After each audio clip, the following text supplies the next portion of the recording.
ঈদে কোরবানির পশুর হাট এখনো জমে ওঠেনি।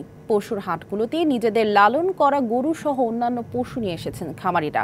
কোরবানির পশু সরবরাহ বেশি থাকলেও ক্রেতা তেমন নেই বলছেন বিক্রেতারা।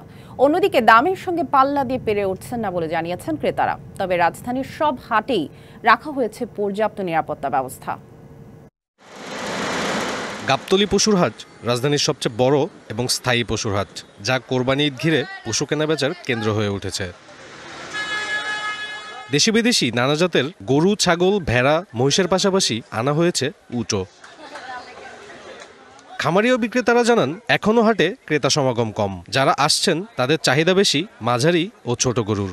পছন্দ মিড রেঞ্জের, ধরেন উইদিন ওয়ান আমি টার্গেট করে এসেছি, দেখা যাক। এখানে এসে বিভিন্ন রকমের স্পেশালি বড় সাইজের গরু ওগুলো দেখতে এসেছি আর কি। এ হাটে এখন পর্যন্ত অন্যান্য পশুর তুলনায় বেশি বিক্রি হয়েছে ছাগল। দেখেন এই বছরে 2টা খাসি আমি টার্গেট করছি, এই জন্য 2টো নিলাম বড় দেখে। 2টা খাসি 86,000।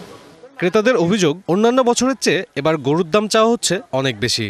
যে গরুটা আমরা 1.5 লাখ বলে, সেই গরুটা বিক্রয় যারা যিনি বিক্রি করবেন সে বলতেছে 5 লাখ। ঘুরে দেখলাম বাজারটা অনেক বেশি, প্রাইসটা অনেক বেশি। কেউ স্বাভাবিক দাম বলতেছে, কিন্তু কেউ অনেক অস্বাভাবিক, মানে রেঞ্জেরও বাইরে চলে যেতেছে যা প্রাইসটা বলতেছে, আর বলার সুযোগ থাকতেছে না তখন। বৃহস্পতিবার সকালে গাবতলী গরুরহাট পরিদর্শন শেষে পুলিশের মহাপরিদর্শক জানান, রাজধানীর সব হাটেই নেওয়া হয়েছে কঠোর নিরাপত্তা ব্যবস্থা। সড়ক ও নৌপথে নির্দেশনা ছাড়া থামানো যাবে না পশুবাহী গাড়ি। কুরবানির পশুবাহী গাড়ি কোনো নির্দিষ্ট অভিযোগ ছাড়া গন্তব্যস্থল ব্যতীত কোথাও কেউ থামাতে পারবে না, এই নির্দেশনা আমরা দিয়েছি আমাদের সদস্যদেরকে। গাবতলী পশুরহাটে নিরাপত্তার স্বার্থে অনলাইন ও ব্যাংকের লেনদেনের সুবিধা রাখা হয়েছে। জাল টাকা ঠেকাতে রাখা হয়েছে চেকিং মেশিন। সাব্বির রোজ, ডিবিসি নিউজ, ঢাকা। নগদে 500 টাকা বা তার বেশি পেমেন্টে পেতে পারেন ঢাকায় জমিসহ 20 কোটি টাকার পুরস্কার।